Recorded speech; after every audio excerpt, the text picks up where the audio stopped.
नमस्कार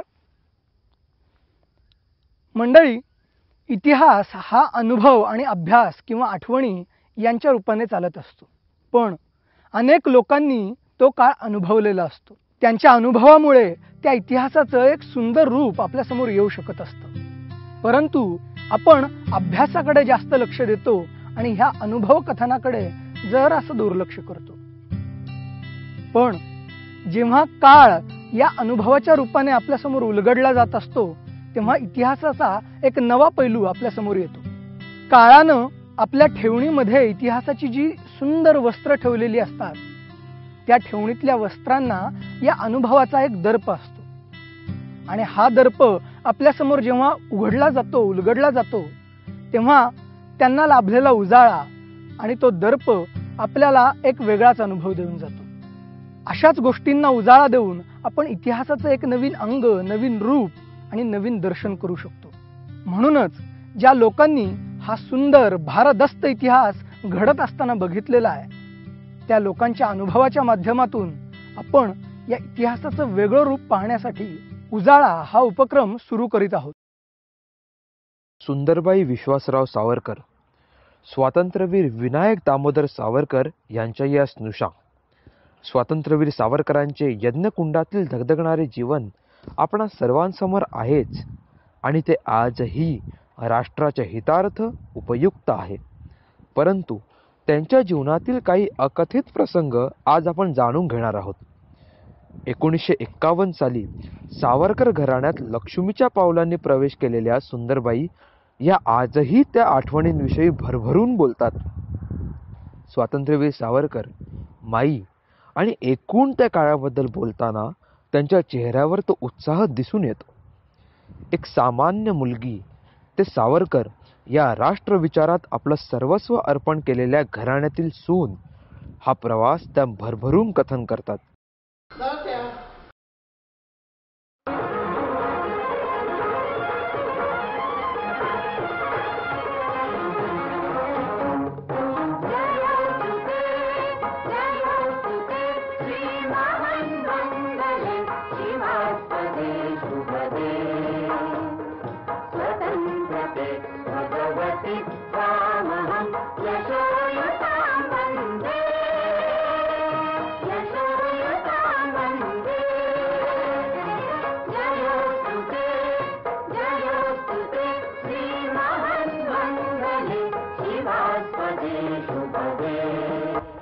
यमुनाबाई अर्थात माई सावरकर यांच्या नावाने सुरू झालेल्या नंदादीप समितीत त्या कार्यरत होत्या.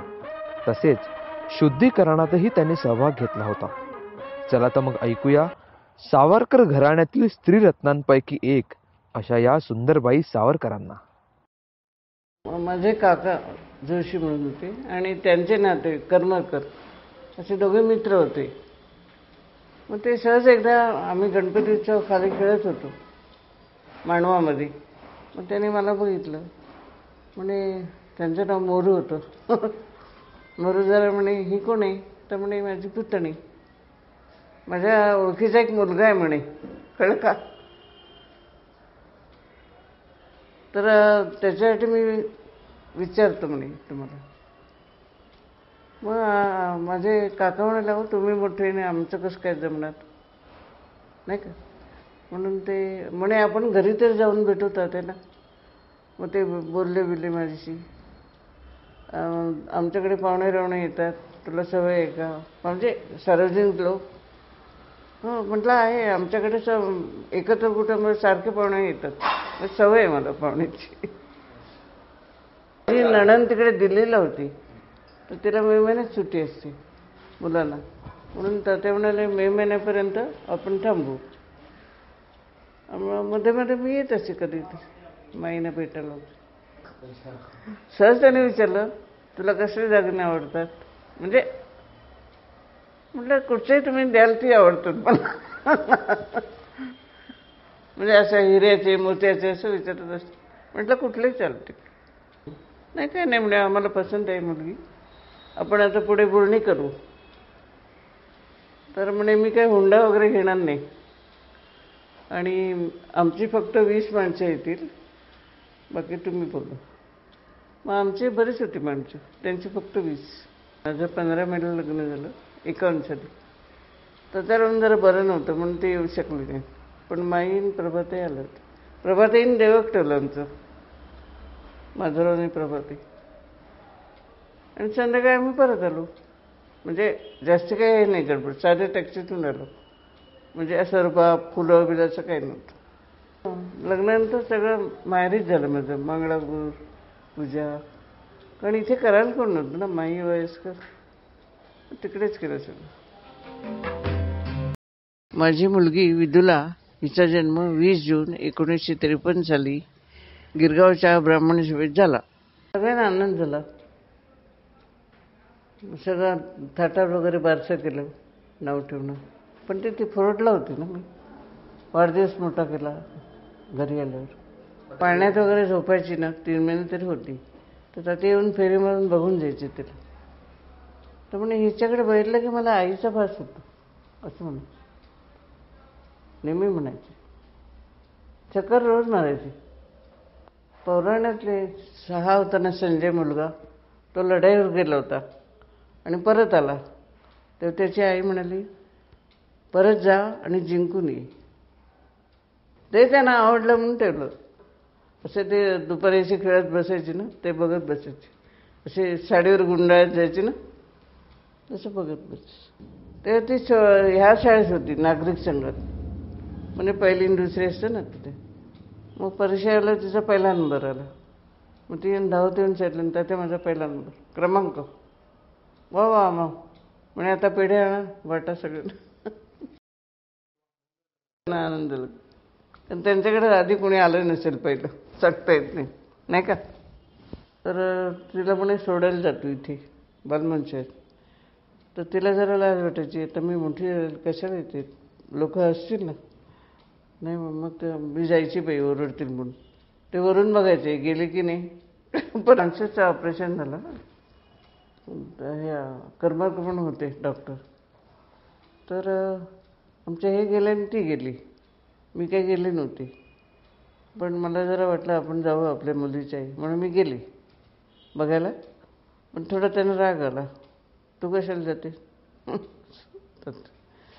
मग ते त्या दिवशी जेवले नाहीत सकाळपासून. सारखे विचारायचे, झालं का ऑपरेशन, झालं का ऑपरेशन.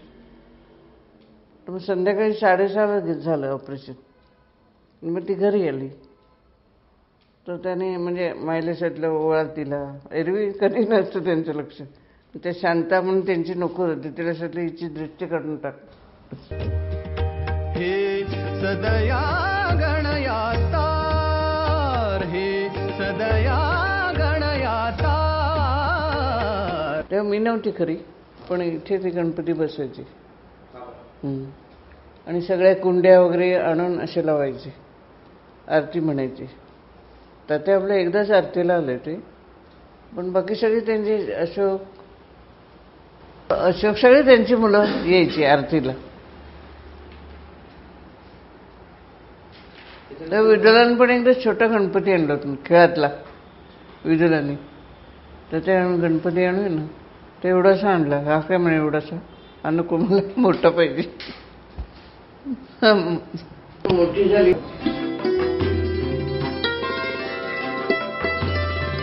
तेव्हा सकाळी 8 वाजता उठत असत.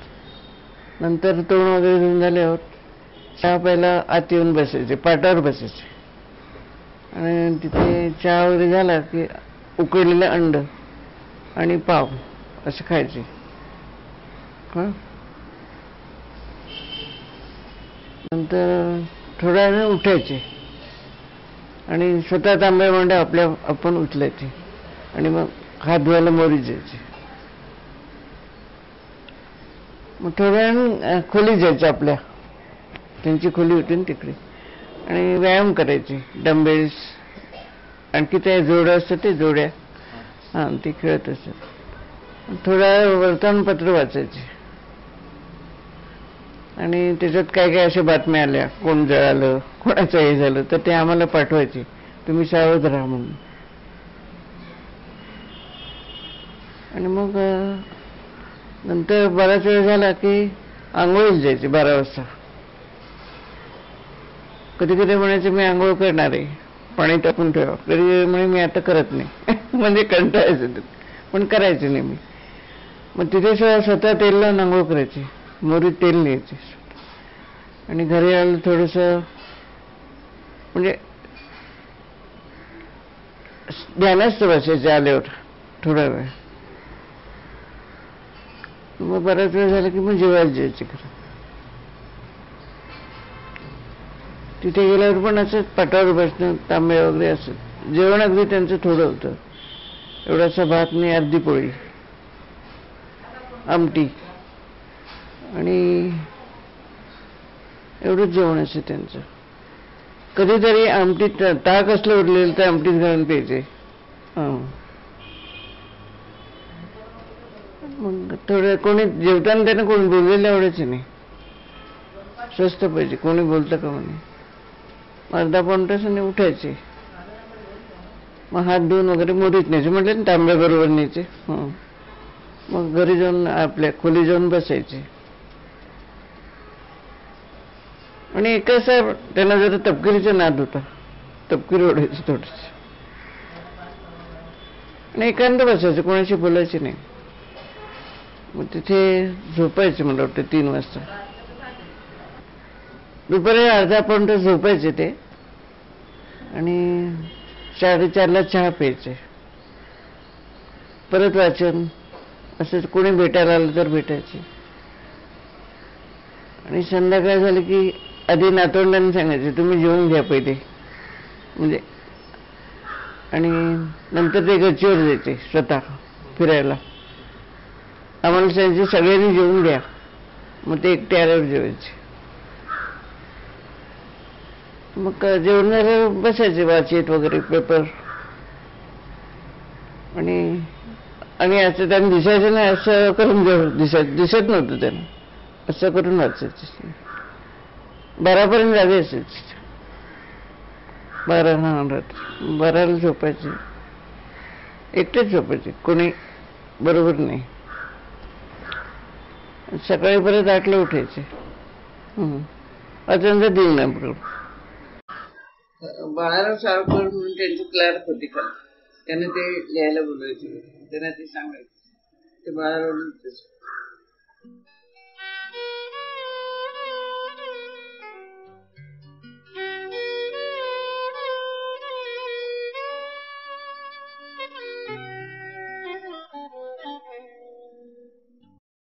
सासूबाई, त्यांचं नाव यमुनाबाई होते, पण आम्ही त्यांना माहीच म्हणतो. ते स्वभावाने अगदी शांत. आमच्याकडे स्वयंपाकाला बाई होती, त्यामुळे मला स्वयंपाकाची सवय नव्हती. त्याने मला शिकवलं सगळं. भाकरी मला जमत नव्हती, त्याने भाकरी कशी करायची त्याने मला समजून जायची. म्हणजे एखाद्या सासू रागवली आणि मला समजुतीने सगळं सांगितलं. कुठे पदार्थ ते मला सांगत होते. स्वातंत्र्याची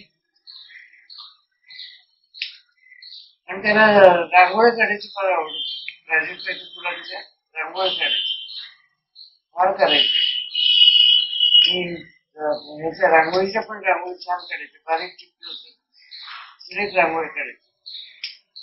आणि कधी आम्हाला ओरडले नाही, काय झालं कौतुक होती. तसंच तात्याने पण आमचं कौतुक होतं, कधी रागवत नाही, फक्त आम्हाला भीती होती म्हणजे जास्ती बोलायची. पण अगदी प्रेमळ होते दोघं जण. सासूला असायचं लागत नाही. एखाद्या आमच्या माहेरी झालं माहिती नाही झालं म्हणजे चांगले होते. माई आम्ही संध्याकाळी बाहेर जायचो फिरायला, तेव्हा माई त्याच्या पोचावर बसतो बाहेरचा. तेव्हा बोलता बोलता माहिती की मी त्यावेळेला कशी उडी मारली त्याच मला आता आठवण येते. आता मी ती आठवण झाली की मला भीती वाटते. म्हणजे त्यावेळेस जोर होता त्यामुळे त्या उडी मारली. असं त्या बाईंची गप्पा मारली, सगळ्यांची चौकशी करायची, ती कशी आहे, ती कशी, तिची एवढी का, सगळं माइंड करून बातम्या बसल्या बसल्या. असा स्वभाव होता.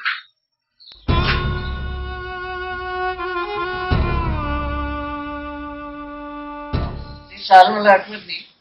पहिला आजार पण माहिती पाठीचे मणके ते तळवकरांकडे ठेवलं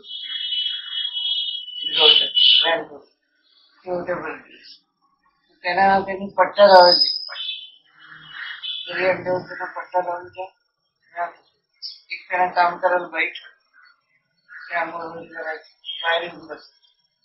दुसरा आजार पण दिवाळीच्या वेळेत दिवाळीचे पदार्थ त्यांना चव बघायला खाल्ली आणि मला तो पहिलाच दिवाळी त्यांना एकदम श्वास यायला त्रास झाला म्हणजे गुदमरले. गोडबोले डॉक्टरला बोलले. गोडबोले डॉक्टर मुळे ताबडतोब त्यांना ऍडमिट केलं. हिंदू करतो होत्या ते त्यांना असं पाणी व्हायचं ब्लड कॅन्सर ते पाणी काढावं लागेल. काढलं की तेव्हा बरं वाटेल. परत पाणी सुटून ते आमचे हे शेवटचे 3 दिवस बाबा आमचे गेले खूप पहिले.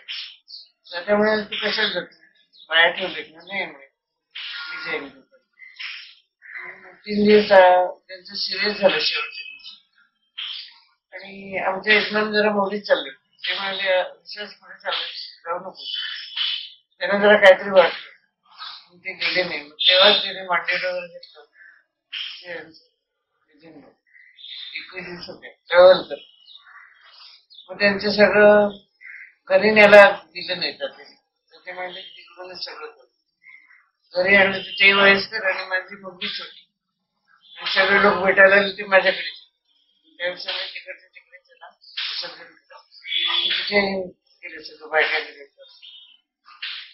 आणि मग तात्याने लोक भेटायला आले. त्यांचं हे करायचं का दिवस वगैरे. त्यामुळे माझं मत नाही ते करायचं दिवसभर. तुम्हाला काय वाटत ते करा. बाबांनीच केलं. मावशी म्हणाली गावा वगैरे लोकांनी निदर्शनं केली. काय म्हणे सावकार बंद करायचं नाही निदर्शनं कशी केली त्याने केली. मावशी म्हणाली दिवस मग त्यांच्या नावाने स्पर्धा व्हायच्या. नंदादीप समिती संस्था काढली त्यांच्या नावाने. तिथे कथाकथन गीत द्यायचं असं स्पर्धा व्हायची. प्रत्येक फिरते डाळाचे दरवर्षी प्रत्येक शाळेला मिळायचे. त्या सगळ्या शाळा डाळी आता खाली ठेवलेली आहेत स्मारकात. असं त्यांच्या नावाने त्याने केलं. ते वृंदावन मानले ते बायका उठे वगैरे करायचे.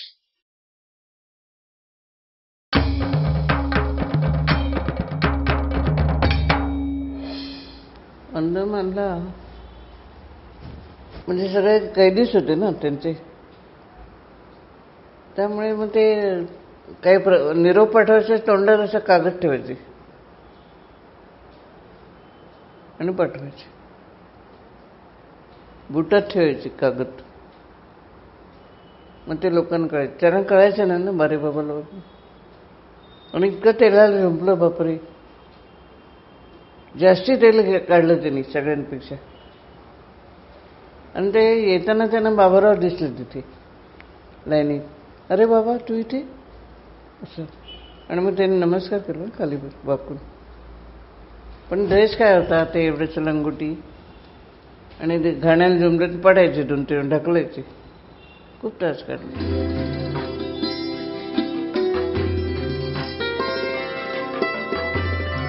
काय त्यांची आई लवकर गेली तात्यांची. ताते 9 वर्षाचे होते आणि घरात बाई माणूस कोण नाही म्हणून बाबांचं लग्न केलं लवकर. आणि त्या प्रेमळ होत्या. त्यांनी सगळे कुटुंब छान सांभाळलं. तात्या तर म्हणजे आवडते ते कविता वगैरे करायचे तिला शिकवायचे नाही का. त्या हुशार होते तसे. त्यांना जरा सूज झाली अंगावर आणि बांगड्या वगैरे असं जाईना हातात आणि अस्वस्थच होते. मामांकडे राहिले होते त्या. त्यांना अंदमानला भेटायचं होतं बाबांना जाऊन. ते आले म्हणे ओळायला तबका असं म्हणायचे. सारखा भास व्हायचा. पण परवानगी मागितली अंदमानकडे. पण त्यांनी त्या गेल्यावर 3 दिवसांनी दिली परवानगी. मग काय उपयोग नाही. त्यांना दर्शन झालं नाही. शांताबाई म्हणजे काकू डॉक्टर आणि माई हां तिने केलं. आणि ते अंदमानला माई भेटायला गेले ना माई डॉक्टर. तेव्हा त्याने काय विचारलं. येशू वहिनी ही वहिनी का नाही आली. वहिनी का नाही आली असं विचारलं तातीने. सा धनी रे रे नी ध धनी प ध म प ग ग प द प दे.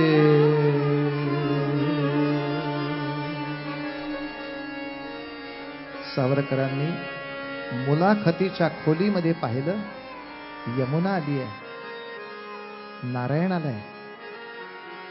पण माझी आई वारल्यानंतर जिनं मला लेकरासारखं वाढवलं ती माझी वहिनी आली नाहीये. काय झालं असेल माझ्या यशोदेचं? म्हणून इतर काही चौकशी न करता पहिला प्रश्न हाच विचारला त्यांनी, यमुने अग कुठाय वहिनी, अग सांग साजणी, आलीस तू एकटी, ती तर पावन गंगा मोठी, यमुना तू धाकुटी. सावरकरांच्या बायकोचं नाव यमुना आहे ना, म्हणून त्यांनी ही कल्पना केली, यमुना धाकटी आणि गंगा थोरली. यशोदा त्र्यंबकेश्वरची आई आलेली, ती गंगा होती. गंगेला न घेता नुसत्या यमुनेनं यावं, हे बरोबर आहे का यमुने? अग कुठाय वहिनी ग कुठाय वहिनी, सांग साजणी.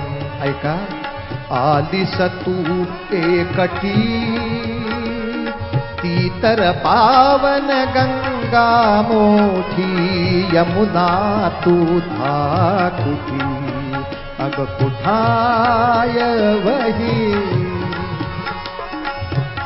कोणी काही बोले ना. एक क्षण फक्त गेला आणि बाबाराव सावरकर खोलीच्या बाहेर जाऊन बसले. विनायक धावत धावत त्यांच्या मागोमाग गेले, म्हणाले, बाबा अहो वहिनी आजारी असेल म्हणून आली नसेल, नारायण सांगेल ना काहीतरी, या ना बाबा आत. गणेश पंतांचे उद्गार आहेत. तात्या, मी माझी खोटी समजूत कधी घालत नाही, पण लक्षात ठेव, भेटीची परवानगी मिळाली पण यशोदा आली नाही म्हणजेच ती या जगात नाही. मला माझी बायको काय आहे ती माहिती आहे. आणि वहिनी गेल्याचं कळलं मात्र सावरकर एवढंच म्हणाले, काय रे नारायणा, सुटलो आणि घरी मी आलो, नाही मम वहिनी, वृंदावन घर दिसे परंतु तुळस गेली जळुनी, बाबाचा संसार समर्पण यज्ञातील आहुती, ती तर पावन गंगा मोठी, यमुना तू धाकटी, कुठाय वही, अग कुठाय वही,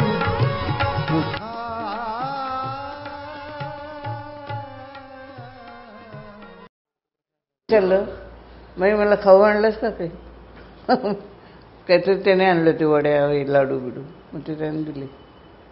आणि भरलेलं रुमाल नक्षी काढलेलं त्याने दिलं होतं.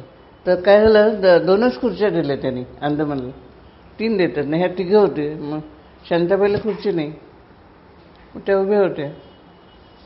मग तात्या म्हणाले, राहा तू, सासूर अशी नाही ना, तुला चढ नाही कोणाचा, हा उभी राहा. त्यातही विनोद केला ते.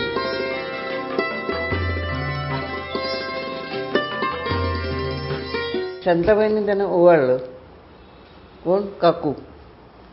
आणि तात्याने म्हणाले, माझ्याकडे आता काही पैसे नाही, तर काय करू, हे एवढेच आहेत माझ्याकडे.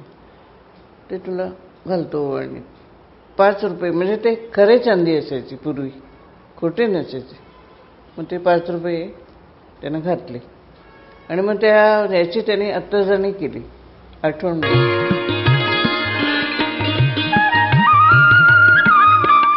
रत्नागिरीला ते 14 वर्ष होती, पण शस्त्र बसले नाही.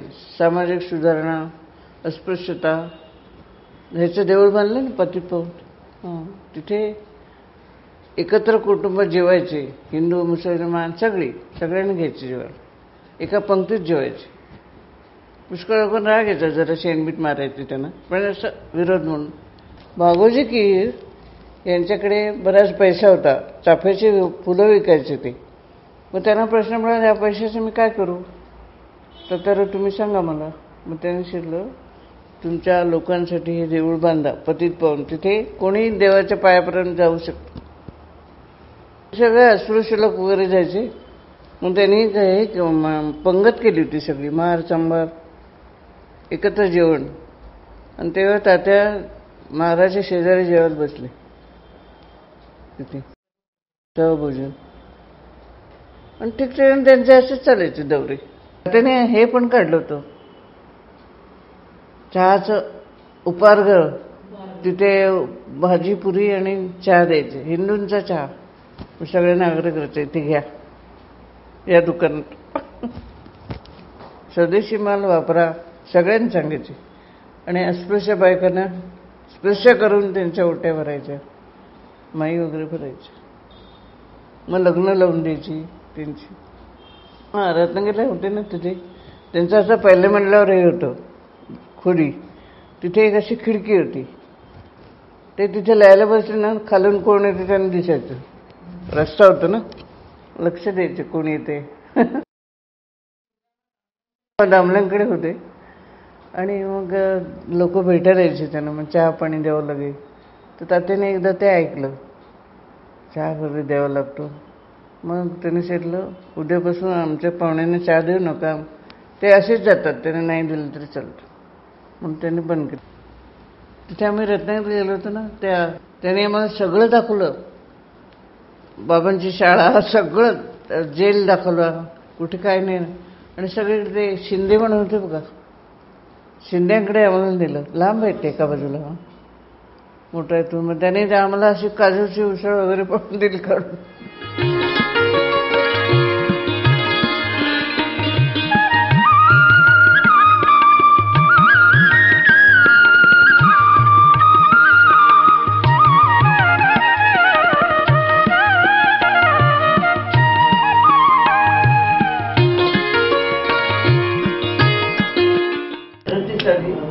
तात्याराव सावरकर रत्नागिरीवरून मुंबईला आले.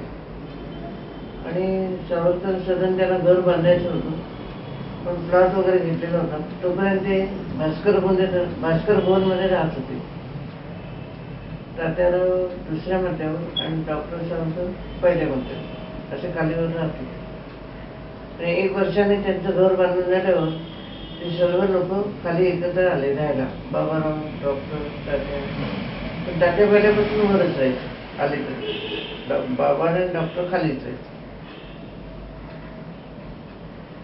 आणि मग त्या बाबांना जरा गणपती उत्सवाची, देवधर्माची आवड होती, म्हणून त्याने गणपती उत्सवावर गणपती आणला होता. आणि सगळ्या कुंड्या वगैरे सगळ्या बाजूला मांडल्या होत्या आणि आरत्या वगैरे जोरात करत होते. तात्या नुसते बघून गेले, थांबले नाही. थोड्या दिवसांनी, बरेच दिवस झाले, मग ते त्यांना जरा बरं वाटत नाही झालं बाबांना, डॉक्टरला, कोणते बाबारावला. त्यांना बरं नाही झालं. मग त्यांना कोरड्या वगैरे जायला सांगितलं डॉक्टर. थोडंसं टीव्ही सारखं वाटत होतं. तिथे ते सांगलीला गेले राहायला, आणि डॉक्टरांचं कुटुंब पण तिथेच येतं सांगली. तात्या एकदा त्यांना भेटायला गेले होते आजारी होते, तर त्यांना खूप बरं वाटलं. म्हणजे तात्या तो आला बस सोडली. मग त्यांच्या आजारात चिठ्ठी करून मग ते तात्या घरी आले इकडे. पण तात्या दर महिन्यात त्यांना खर्चासाठी 100 रुपये पाठवत होते, औषध पण आहे. आणि मग त्यांना पथ्य वगैरे करावं लागेल, खायला देता येत नव्हतं. आणि संघाचे लोक त्यांची सेवा करायचे दरवर्षी. मग ते गेल्यानंतर तिथे बाबरांचं स्मारक बांधले सांगलीला कृष्णाकाठी. वत्संदिली अतुल धैर्य वरिष्ठ बंधू, वत्संदिली अतुल धैर्य वरिष्ठ बंधू, केला हवी परम कारुण पुण्य सिंधू, केला हवी परम कारुण पुण्य सिंधू. ते आमच्या यजमानांनी येशूवाणींचा पुतळा दिलाय आणि सतरंजा दिल्या भेट हॉलमध्ये घालायला रत्नागिरीला आपल्या सांगलीला. 15 ऑगस्ट 1947 रोजी भारताने आपले हक्काचे स्वातंत्र्य मिळविले. राजधानी दिल्लीत लाल किल्ल्यावर पंतप्रधान पंडित नेहरूंच्या हस्ते राष्ट्रध्वज फडकवण्यात आला. स्वातंत्र्यवीर सावरकरांनीही आपल्या घरावर राष्ट्रध्वज आणि कृपाण कुंडलीने स्वस्तिक अंकित भगवा ध्वज फडकविला. जेव्हा काही मंडळी स्वातंत्र्य प्राप्तीचे श्रेय विशिष्ट गटाला देत होते, तेव्हा स्वातंत्र्य संपादनाचे श्रेय हे सामुदायिक श्रेय आहे असे सावरकरांचे मत होते. सन 1949च्या डिसेंबरमध्ये कलकत्त्यात भरलेल्या अखिल भारत हिंदू महासभेच्या अधिवेशनाचे उद्घाटनीय भाषणात सावरकरांनी स्पष्टपणे पहिली घोषणा केली की ब्रिटिशांच्या परदास्यातून भारताची मुक्तता करण्याचे मी स्वतंत्र मी सार्वभौम असे आपल्या भारताचे संघराज्य करण्याचे श्रेय हे सशस्त्र किंवा निशस्त्र अशा कोणत्याही एका पक्षाचे नसून ते गेल्या 2-3 पिढ्यांतील सर्व पक्षांच्या सर्व स्वदेशनिष्ठ कार्यकर्त्यांचे सामायिक श्रेय आहे. 1857च्या सशस्त्र क्रांतीवीरांचा वाटा तर त्यात आहेच आहे, पण त्यानंतरच्या देशभक्त दादाबाईंपासून देशभक्त गोखल्यांपर्यंतच्या नेमस्त म्हणवणाऱ्या पक्षातील सर्व कार्यकर्त्यांनाही श्रेय यथाप्रमाण मिळाले पाहिजे. राष्ट्रीय किंवा जहाल म्हणून ज्या पक्षाला म्हणत त्यांचाही वाटा या सामुदायिक श्रेयात आहेच आहे. स्वतः असहकारवादी आणि अहिंसक म्हणवून घेणाऱ्या सहस्रावधी देशभक्तांनी आणि देशसेवकांनी या राष्ट्रीय स्वातंत्र्यास्तव जे भारतव्यापी कार्य केले त्याविषयीही आम्ही सर्वांनी कृतज्ञता व्यक्तवलीच पाहिजे. मी तर याच्याही पुढे जाऊन स्वानुभवाने असे सांगतो की सशस्त्र वा निशस्त्र अशा कोणत्याही गुप्त वा प्रकट चळवळीत सक्रिय भाग ज्यांनी घेतला नाही, परंतु ज्यांनी आपापल्या हृदयात मूक सहानुभूती बाळगली आणि देवा माझ्या भारताला स्वतंत्र कर म्हणून अबोल प्रार्थना केल्या, अशा आमच्या लक्षावधी स्वदेश बांधवांच्या त्या मूक शुभाशीर्वादांनाही आजच्या आपल्या या राष्ट्रीय विजयाचे श्रेय त्या प्रमाणात आहेच आहे.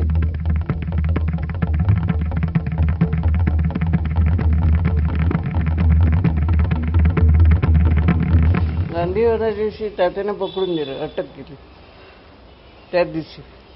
पण त्याने सांगितलं मला जरी पकडलं तर आमच्या घरातल्यांना त्रास होता का म्हणे. घराच्या भोवती पारा पाहिजे. 4 महिने आमच्या भोवती पारा होता, पोलीस पारा. त्यामुळे घराचे हे आणि माई घरातच बाहेर पडू शकत नव्हते ना. मग सगळे दामले वगैरे यांना मदत करायचे, काय आणायचं वगैरे. तिथूनच विचारायचे कसं काय चाललंय, म्हणजे तुरुंगात होते ना. मग हे भेटायला जायचे आमचे. मग साईडला दामल्यानं सगळं सांगा तुम्ही, पैसे काढणं कळलं का. त्यांच्याकडून ते काढायचे पैसे, कारण त्यांना बाहेर पडायची सोय नव्हती. सावरकरांचा मुलगा म्हणून 1-2दा मारायला उठले होते. ते बॉडीगार्ड सोबत राहणं, त्यांच्याबरोबर दौऱ्यावर जायचे. मध्ये ते वालचंद नगरला गेले होते तात्या. त्यांचे दात काढल्यामुळे त्यांच्या डोक्याला जरा हे झालं, एकदम सगळे दात काढले. मग ते डोकं हलकं झालं. मग असे रात्री वगैरे इथे उभं राहायचे असं. मग त्यानं वालचंद नगर ग्रुप आहे ना तिथे ठेवलं गुलाबचंदांकडे 4 महिने. त्यांच्याबरोबर हे अप्पा कासार आणि दामले होते. त्यांना असं म्हणजे माझ्यामुळे तुम्हाला त्रास नको म्हणून त्यांनी सांगितलं तुम्ही आपापली नोकरी सोडा. स्वयंपाकण्याला पण काढलं. आम्ही बाहेरच नाही पडत. आणि कोणी जरा भेटायला आलं माईना तर एक आमच्या नंदीची मैत्रीण यायची आणि बहीण यायची माईची. सांगायचं आम्हाला माईना भेटायचं, मग यायची. नाही ते सोडत नव्हते कोणाला.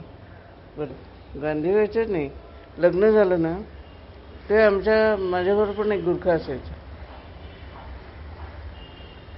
म्हणजे सोबत म्हणून.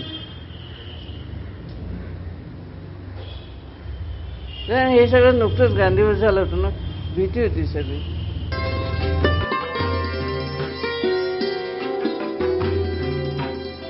त्यांना ठिकठिकाणी बोलवायचे भाषणाला वगैरे, आणि मग ते जायत असत. आणि भाषण वगैरे झालं की त्यांना अशी मानपत्र मिळायची करंडकमधून, ते घेऊन यायचे. इथे आहेत, स्मारकात आहेत, नाशिकला आहेत, रत्नागिरीला आहेत. एकदा काय झालं, ती बोट होती ना, माहिती ना तुला, ती तात्यांची बोट होती, ते बोट नव्हे देवारा, त्याच्यात ते बसून पूजा करायचे. तर ती काय झालं, पकडापकडीच्या वेळेला एका बाईने आपल्या घरी नेऊन ठेवलं, म्हणून तो वाचला देवारा. आणि बरेच वर्ष झाली. आता म्हणे हा देवारा काय करायचा आपण, त्या मुलाला साईडला त्यांच्या वारसाकडे नेऊन दे. मग तो माणूस नाही आमच्याकडे घेऊन आला, चांगलं अगदी फुल हार बीर घालून. बाबा काय म्हणाले, आपल्या स्मारकात बरंच आहे, आपण ह्याला देऊया रत्नागिरीला, ते पण तात्यांचं करतात ना. स्वातंत्र्यवीर सावरकरांचे व्यक्तिमत्व हे सागराप्रमाणे अथांग, आकाशाप्रमाणे विशाल आणि सूर्याप्रमाणे तेजस्वी आहे. त्यांची भाषाशैली, वक्तृत्व, कार्य आणि विचारांनी प्रभावित अशा अनेकांनी त्यांचे सत्कार केले. असेच काही सन्मानपत्र, मानचिन्ह आपण पाहूया. 15 ऑगस्ट 1943 रोजी नागपुरात त्यांचा सत्कार झाला. त्या मानपत्रात नागपूरकर जनता म्हणते, वैभवशाली हिंदू राष्ट्राच्या पुनरुत्थानाच्या बीजमंत्राचे महान द्रष्टे म्हणून, पूर्ण स्वातंत्र्याच्या उत्तान गीताचे पहिले उन्मन वैतालिक म्हणून, स्वराज्याचे अव्यक्त प्रकाशात आणण्यासाठी नंदादीप प्रमाणे सतत तिळी जीवन जाळणारे तपोधन कर्मयोगी म्हणून, अभिनव भारताचे धुरंधर कर्णधार म्हणून आपले नाव वर्तमान भारताच्या इतिहासात अनामिक सार्थवती बभूव अशाच योग्यतेचे आहे, या शंका नाही. तर बंगाली बांधवांनी त्यांच्याविषयी काढलेले गौरवोद्गार म्हणजे, sir, we in Bengal have watched your eventful career with interest and understanding, no less than with anxious and loving concern. You have a long and unblemished record, as noble and inspiring as that of any other true son of India, of devoted service to your people and to your country. As a courageous, uncompromising and resourceful fighter in the sacred cause of Indian freedom, you have distinguished yourself as much by the clarity of your ideas as by your fearless adherence to them. Mumbai municipal कॉर्पोरेशनने 28 May 1958 मानपत्रात म्हटले, आपके समग्र जीवन का सापेक्ष रूप से विचार करते हुए कई भिन्न भिन्न पहलुओं के दर्शन होते हैं. हर एक पहलू में स्फूर्ति और चैतन्य दिलाने का सामर्थ्य भरा है. क्रांतिवाद के प्रणेता, महाकवि, इतिहासकार, भाष्यकार, अस्पृश्यता निवारक, महात्यागी और वक्ता दशसहस्त्रेषु नाम के सुभाषितों को प्रत्यक्ष में लाने वाले वक्ता सावरकर, इस तरह के आपके अष्टविध दर्शन समस्त भारत को ही नहीं बल्कि पूरे विश्व को हो चुके हैं. 22/8/1945 रोजी अहमदाबाद अर्थात कर्णावती गुजराती बांधवांनी प्रदान केलेले मानपत्रातील गौरवोद्गार म्हणजे, हिंद देवीना सुपुत्र, हिंदू राष्ट्रना प्राण, हिंदू हृदय सम्राट, भारत भूषण, स्वातंत्र्यवीर विनायकराव दामोदर सावरकर बार એટલાનો તેમની 61મી જન્મજયંતિ પ્રસંગે સમસ્ત ગુજરાતના વીર સાવરકર સન્માન મંડળ અમદાવાદ તરફથી માનપત્ર. આપશ્રીએ એક મહાન સ્વદેશાભિમાની, સ્વતંત્ર પ્રેમી, નિસ્વાર્થી અને નિડર નરરત્ન તરીકે તથા હિન્દુ રાષ્ટ્રના પ્રાણપ્રિય નેતા તરીકે દેશ પરદેશમાં સુવિખ્યાત છો. ઉદાત્ત ભાવનાથી અને સારાય રાષ્ટ્રનું હિત અનુલક્ષીએ આ ભારત વર્ષને પોતાની પવિત્ર માતૃભૂમિ તરીકે પૂજ્ય માનનાર એવા બધાને કોમા યા ધર્મના કાંઈ પણ ભેદભાવ વિના હિન્દુ લીખવાણી વિશાલ દીર્ઘદૃષ્ટિથી સર્વાને માનનીય આદેશ આપ્યો છે. આપશ્રીની ये व्याख्या मुजब તમામ હિન્દુ કોમો, જૈનો, શીખો, બુદ્ધ ધર્મીયા વગેરેનો સમાવેશ હિન્દુ અને હિન્દુ રાષ્ટ્રમાં થતો હોવાથી આપે તે સર્વનું ઐક્ય અને સંગઠન સાધવા હાકલ કરી છે. આપશ્રીએ સિદ્ધાંતે મંત્રોએ સફળતા અને સિદ્ધિ પ્રાપ્ત કરવા માટે આપનું અમૂલ્ય જીવન સમગ્ર દેશને સમર્પણ કર્યું છે. એ માટે અનેક કષ્ટો અને યાતનાઓ સહન કરેલ છે. શ્રીને દેશ સેવા, આત્મસમર્પણ, નિડરતા, સ્વતંત્ર પ્રેમ અને રાષ્ટ્રભક્તિમાંથી સમસ્ત ગુજરાત અને ખાસ કરીને આ શહેરની હિન્દુ જનતા જરૂર પ્રેરણા લે છે. તેને અમુ આપની ખાતરી આપીએ છીએ. त्याचे फर्ग्युसन कॉलेजमध्ये शिकत असताना त्याला BSc पदवी मिळाली होती, पण ब्रिटिश सरकारने ती रद्द केली. नंतर स्वातंत्र्य मिळाल्यावर ती पदवी त्यांना घरी येऊन त्यांचा झगडा टोपी सकट परत दिली. 2-3 वर्ष शेवटी सरकारकडून 300 रुपये मिळत होते. 2-3 वर्ष मानधन मिळायचे. त्याला गेले असताना त्याला काली मातेची देवी भेट मिळाली होती. मोठी होती, खूप नाजूक होती ती. चांगलं दागिने वगैरे काही नव्हते, पण असे बघत राहावं असं वाटायचं तिच्याकडे. आणि त्याची शोकेस होती मोठी, त्याच्यात ठेवली ती हॉलमध्ये. आणि त्याच्यानंतर ती काय झाली काही मला माहिती. कुठे तिच्याकडे चिकटच्या इथे गेले असताना त्याला तलवार मिळाली होती, ती स्मारकात ठेवली. चिलकतचं तिकडेच असेल, नेहमी नाही. आता म्हातारपणे तरुणपणे चबेला जातं ना, पण होतं आमच्या घरात चिलकत.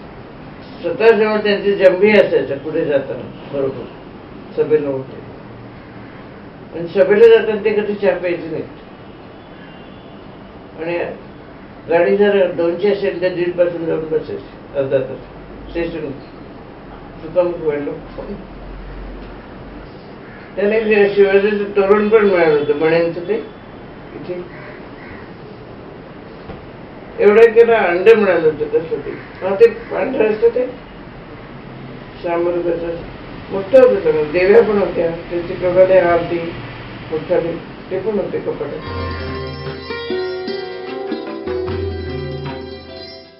असताना दिनानाथ त्यांचे तात्यारामकडे आले ते म्हणाले, संदेशचा कर्ज आपण बसूया नाटक.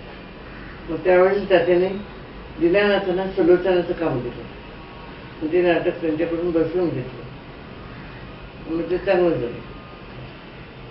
हा, बरेच प्रयोग केले. दुसरी पात्र त्याने केलं दिनानाथ. आणि बरेच त्यांचं चालली नाटकं तिकडे. कोळी सगळं त्यांना हौस होती बसवायची वगैरे. आणि मिरवणूक पण जायची गणपतीत वगैरे मिरवणुकी. नंतर लता पण वाढदिवसाला यायची तात्यांकडे. आधी त्या लताची परिस्थिती नव्हती ना, त्याचे वडील वगैरे. मग तात्याने तिला एकदा मदत केली होती. मग ती थोड्या दिवसाने आमच्याकडे आली. तात्याराव म्हणे, मी तुमचे पैसे घेतले होते द्यायला आले. नाही अगं, तू माझी मुलगी आहेस, पैसे कसले देतेस. त्याने घेतले नाही म्हणून वाढदिवसाला ती एकदा आली 75व्या तात्यांच्या. मग तिने चांदीच्या तांब्या भांड्यात दिलं त्याला वाढदिवस. छान होतं एवढं मोठं. दुजनात असे खालून चालले होते म्हणे, तर मी जातो म्हणे तात्याने भेटायला. अरे ते कोणाला भेटत नाही. नाही मी जाईन म्हणे आतमध्ये. तो सरळ आतमध्ये आला. आणि तात्यांच्या इथल्या मी दिनानाथांचा मुलगा. मला म्हणे, तुम्ही हे शिकवा ना गाणी किंवा काही. तर म्हणे, गाणी नाही, मी तुला एक कवितेचं पुस्तक देतो, त्याच्यात तू ही गाणी कर. त्याने एक पुस्तक दिलं होतं. आणि ते मटण वगैरे आणून द्यायचे. रुजनाथ एवढंच खायचे, पण आणून द्यायचे.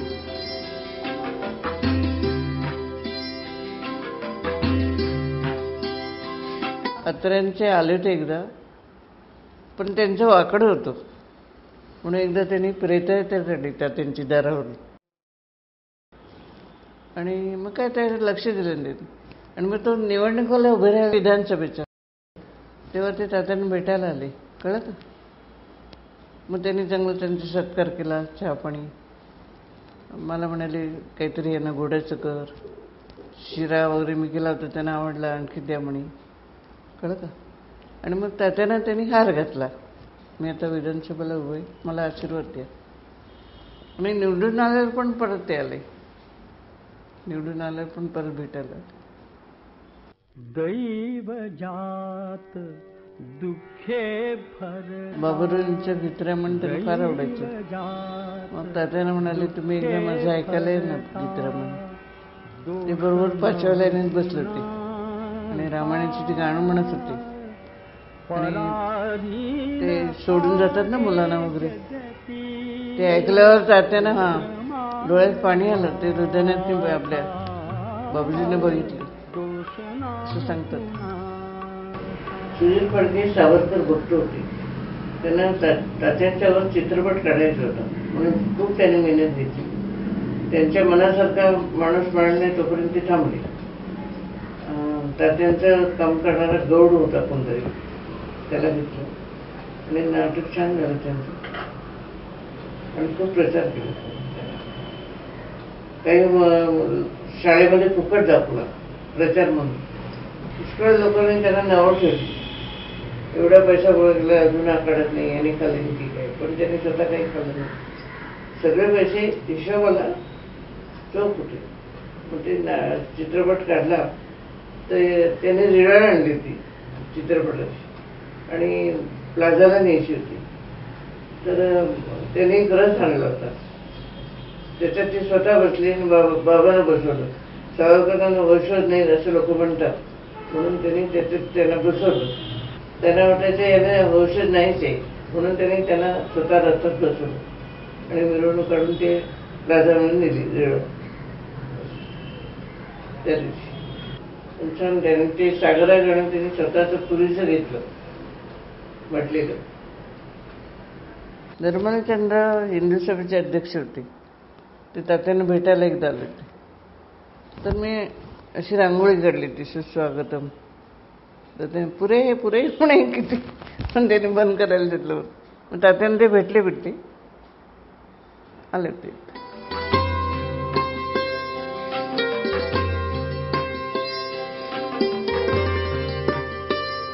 वर्षी त्यांचा वाढदिवस 28 मेला व्हायचा. सर्व लोक यायचे भेटीला. थोडा वेळ ते असे खाली जात असत, मग नंतर वर यायचे, दमायला व्हायचे तुम्ही. पण अशा भेटी खूप आणायचे. आंब्याची पेटे आहे ती, हार केवढाले. मग त्या दिवशी मग जेवण वगैरे आम्ही घरी करत असो. आमचे माधवराव म्हणजे नंदेचे यजमान, आमचे यजमान असे तिघे जेवायला बसायचे. तर म्हटलं एकदा मी चांदीची ताटं काढली ती जेवायला. त्यानं काय ते इतकं आवडलं. मग कशाला म्हणे चांदीचं काय नाही मातीचं काय, मला सगळं सारखंच असं म्हणायचं. मग तेव्हापासून मी काढलं नाही कधी परत. वाढदिवस आपल्या हिंदू सभेच्या लोकांनी केला खाल्या भागामध्ये. आणि मोटस्कर ते हिंदू सभेचे अध्यक्ष होते. ते स्वतः आले होते, त्यांच्या पत्नी आल्या होत्या. त्याने एक चांदीचं ताट मोठं 61 अनारसे आणि ध्वज दिला, भगवा ध्वज. तो अशा खड्याने भरलेला होता. आणि तो छान करत. तेव्हा तात्याने पगडी धोतर वगैरे नेसली होती. बरीच मंडळी पण आली होती. नंतर 61 वाढदिवस झाला त्यांना पुण्याला हिंदू सभेतर्फे. मग त्यांना मोठी थैली दिली. तर भाऊ पण त्यांचे गेले होते. मग त्यांना विचारलं ही मला आहे का तिघा भावनामुळे. नाही म्हणे ही तुमची वैयक्तिक आहे. मग हरकत नाही म्हणे, नाही का. नाहीतर पुढे वादविवाद होतात. मग ते त्यांना बरं वाटलं. त्यांना जी पहिली थैली मिळाली त्या थैलीत हे घर त्यांनी बांधलं, सावरकर सदन. 17,000 रुपये ते घर झालं होतं पूर्वी 37 साली. तर त्यांचा 75वा वाढदिवस झाला. कमला नेहरू पार्कला मिरजकर होते अध्यक्ष. मोठा सत्कार वगैरे केला त्यांचा. ह्याची चंदनाची पेटी दिली, त्याच्यात त्यांना मानपत्र दिली. 100 वर्ष लागलं तोपर्यंत ते भेटत होते सगळ्यांना. नंतर मग त्यांना लोक पण ह्याच्यात उभे राहिले गॅलरीत आणि रस्त्यावर उभे राहिले. हो म्हणे तुम्ही गॅलरीत तरी या म्हणजे आम्हाला दर्शन होईल म्हणून ते गॅलरीत आले त्या दिवशी. मग लगेच लोकांनी नमस्कार वगैरे मग ते आत गेले खोलीत. आणि मग ते सगळे लोक बघून त्यांना अशी चक्कर आली आत गेल्यावर. मग ते कोणाला भेटले नाही, मग झोपले. मग रात्री पडले ते. भांडं घेतलं होतं लग्नीचं, ते घेऊन चालले ते. आमच्या सासूबाई म्हणाले मी टाकते. नको नको म्हणे मीच टाकेन. आणि ते घेऊन असे चालले ते. तिथे ट्रंक होती आणि ते पडले तिथे आणि ट्रंक इथे लागले. मग त्यांना दुसऱ्या दिवशी आले तळवलकर. मग म्हणे आमच्या रुग्णालयात तुम्ही त्यांना ॲडमिट करा. आणि मग तिथे त्यांचं शस्त्रक्रिया झाली मोठी. तिथे 21 दिवस होते. नंतर 21 दिवसांनी घरी आले. आणि मग त्यांच्याबरोबर एक नर्स ठेवली होती आणि 2 आया कामाला त्यांच्या. तर त्या 21व्या दिवशी अमावास्या होती. तर ते काय लोक म्हणाले आज नको उद्या जाऊ. नाही नाही म्हणे आजच नाही, मला काय होतं बघतो. त्या दिवशी न्यायला लावलं होतं अमावास्याला.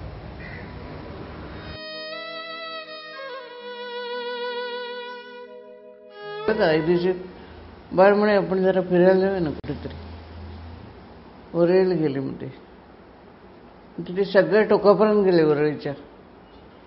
तिथे जरा पाणी कमी झालं होतं आणि पायऱ्या दिसत होत्या. जरा पुढे जाऊया ना म्हणे आपण. नाही म्हणे पुढे नाही का जाता येणार असं. त्यांना ते उडी मारायची होती समुद्रात. आत्मार्पण असं त्यांच्या मनातून बाळावर बसतात. ते नाही म्हणा आता ह्याच्या पुढे जात नाही, पायऱ्या नाही येत. मग घेऊन आले की तुम्हाला पोहता येतं ना, तुम्ही बुडणार नाही, तर आता जाऊया पुढे पायऱ्या नाहीच येत म्हणून ते घेऊन आलं. बरं त्यांना आजारपण म्हणजे त्याने थोडे दिवस म्हणजे असं उपास करायचे. हा नको पदार्थ, पिठला नको, भात नको, एक एक पदार्थ सोडला. चहा प्यायचे, मग चहा प्यायला पण सोडला. पाणी प्यायचे थोडंसं, ते पण सोडलं. मग सगळे कोरड पडले त्यांना. काही खायचं ना, फक्त विधला गेलं की म्हणायचं आज आईने भाजी काय केली, पिठलं केलं का अमकं. हो म्हणे आणू का तुला. नको नको मला नको, तुम्ही खा. पाण्यात गोळ्या घालून द्यायचे आयुर्वेदिक ते बारके. ते नको म्हणे मला, काही देऊ नका. त्यांना जरा असं शौचाला होत होतं का माहिती नाही मला, पण मला खुर्चीत बसायचे म्हणे. आणि त्यांना ते उठता येईना त्याच्यावर बसल्यावर. मग सारखे ओरडायचे उचल उचल. केवढा आवाज होतो बापरे, बाहेर यायचा. जोरात ओरडायचे. होते त्यांना थोडंसं वाच. मग आणि एकदा प्रभात आहे का कोणतरी आलं तर ते उठलो का लगावून दिली त्यांना. माझ्या तू येते आणू नकोस, मला आता छान जमून आलं होतं म्हणजे जीव जाण्याचं. त्यामुळे त्यांचं ते हे सगळं दिसायला लागलं ना, हाडं वगैरे. शाळेत जाताना तेवढं त्यांनी शनिवारी शाळेतलं लांबून पुढे नाही गेली. आणि शनिवारी ती शाळेत गेली तेव्हा ते जवळजवळ कोमातच होते. आणि आले तेव्हा ते गेलेले होते. खाली गर्दी बघून ती म्हणे का सकाळी चांगली होती असं. ते झोपले. विश्वास विश्वास असं बोलत होते. तर मग ती म्हणाली बोलू का बाबांना. हो बोला म्हणे. मग ते आले, ते खात होते ते ठेवून आले. मग आलास म्हणे आता आम्ही आमच्या गावाला जातो, आमच्या रामारामध्ये.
जय हिंदू राष्ट्र राजनीतीचे हिंदूकरण आणि हिंदूंचे सैनिकीकरण हाच देशरक्षणाचा एकमेव मार्ग आहे. एक देव, एक देश, एक आशा, एक जाती, एक जीव, एक भाषा. सावरकरांचं सर्व वाङ्मय वाचावं आणि आचरणात आणावं यातच देशाचं भलं आहे. अनादि मी अनंत मी, अनादि मी अनंत मी, अवध्य मी भला. मारिल रिपु जगती असा कवण जन्मला, कवण जन्मला. अनादि मी अनंत मी.